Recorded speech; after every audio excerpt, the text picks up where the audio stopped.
So I'm Rachel, and today I just wanted to give you an overview of how I use Mistika VR specifically in my work as an independent 360 documentary filmmaker, and also for my small business, Forever VR, making 360 wedding videos and other types of videos for my clients. So I use Mistika VR today in my post-production. I don't currently use Mistika Boutique, but I think it will be clear from my workflow that I really could benefit from that. And I think of it as a next step for me as a filmmaker. So do keep that in mind as I present. The nature of the work that I do with 360 documentary and nonfiction storytelling, it really means that I try to keep things, I don't really have like big budgets that I'm working with all the time. And so I do try to take advantage of free software and plugins. And a lot of 360 cameras today, they come with companion 360 editing software that is free. So I try to take advantage of that. But due to the nature of the work that I do, where I have subjects moving around, crossing maybe lots of stitch lines or getting a little too close to the camera, I need to have a little bit more control in post, and those free options don't always give me the access to the parameters that I need to really go in and dial in the shot the way that I'd like to. And at the end of the day, for me, the most important thing is to be able to prioritize the story in anything that I'm creating in 360. And so while it's nice to have the most professional stitches just on like a professional level, I just really want my stitches to be perfect at the end of the day so that it's not distracting from the story that I'm trying to tell, and having ghosting or visible stitching errors could really get in the way of that for my audience.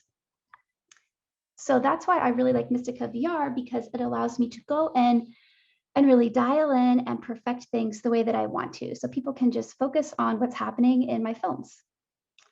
So as you can see here, this is my 360 editing workflow overview, and Mistika VR shows up in two places: when I'm making my rough stitches and when I'm making my fine stitches. And I use other software programs as well to make my 360 films. But yeah, for the rough stitches, just really basically, that would be like an H.264 lower resolution version of all of my footage. And I just do that so that I can get it into Premiere and start editing quickly and easily. And no, these stitches are not all perfect and they have some visible errors, but it's okay and acceptable for what I need to do in the editing phase. And then once I know exactly, basically when I get picture lock on my story and I know what shots I'm using, how long of that shot I'm using, then I would make my fine stitches. And so I'm not really like wasting time perfecting things in the shot that aren't going to end up in the final film anyway. Okay, so now I want to take us into Mistika VR so we can see how I would actually sort of improve my shots with Mistika VR. And although what I'm going to show you is pretty specific to my camera, the Zcam S1 Pro, I think a lot of the things that I'm using that Adrian did a nice overview of, you would use as well. So I've already loaded my shot into Mistika VR here.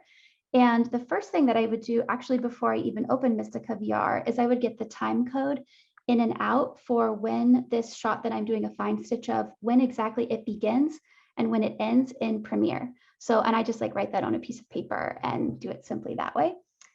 So in Mistika here, if you can see this, so I would just type in the time code. So for this shot that I'm going to use be 55:22, press enter.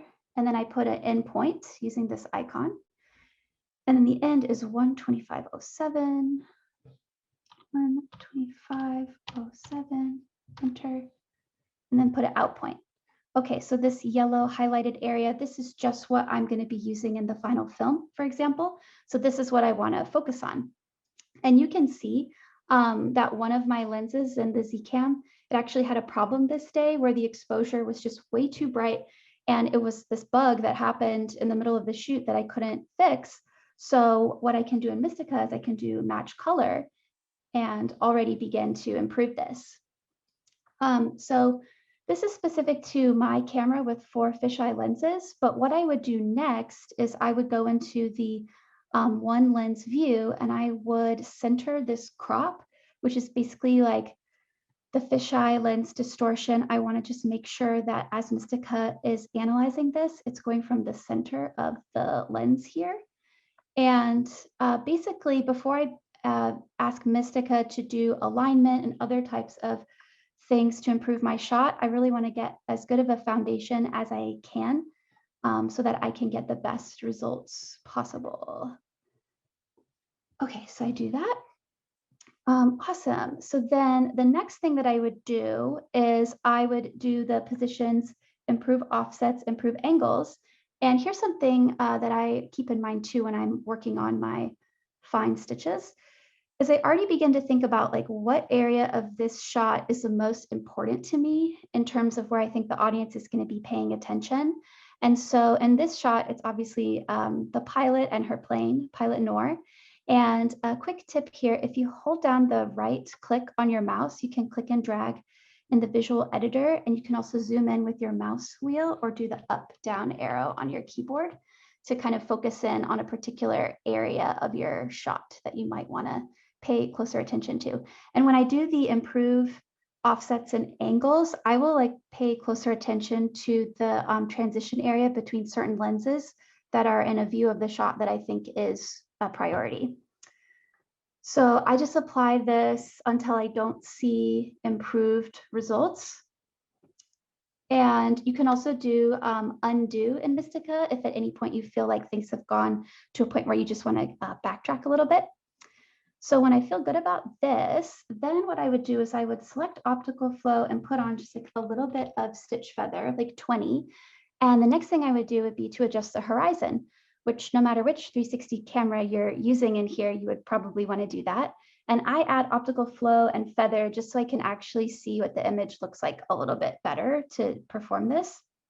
And so there's a couple ways you can adjust the horizon. You can use this grid overview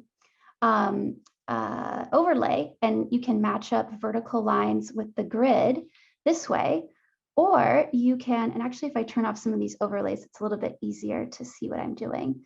You could find something that's vertical in your shot and do Alt-click and then align the vertical point with that line. And then if you look to the left near where the wing is, you'll see another dotted line. And that's where Mistika is suggesting I do my next alignment with Alt-click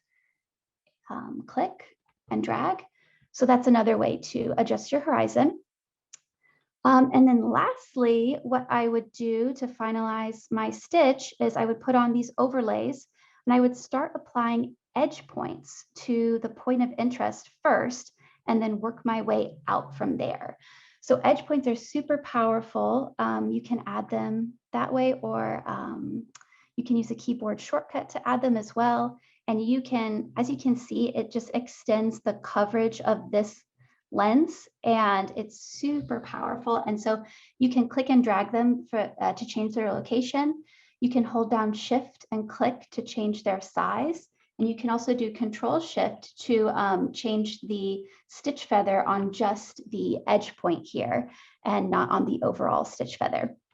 So I would just go through and apply these and then go into VR view mode. And this is super cool because you can see how your shot will look inside of a VR headset. And then I use this to just double check and review my work as I go. Yeah, so the last thing that I wanted to show you in here is for my documentary work, I always paint out the tripod and I would render this out and do that work in After Effects. But for my weddings, I like to save a little bit of time in post. And so I would actually add my company's logo inside of Mistika and do it that way. And so I can just drag and drop the logo that I want to add in here. And I'm not going to do those default things for this. Okay, and so here's my logo. And with that selected, if I go to the input camera menu and I change it from camera mode to overlay, and then change mapping to planar rectilinear, then I can use pitch, roll, and focal length to change the size and location of this. So if I do -90, and then we go to the VR view mode, you can see that I was quickly able to add a nadir patch to my shot. And yeah, just in summary, I really enjoy Mistika VR for the control that it gives me, so I can get the highest quality results out of my 360 video, really on a budget. So with that, I will pass the mic over to Matthew to tell you more about Mistika Boutique.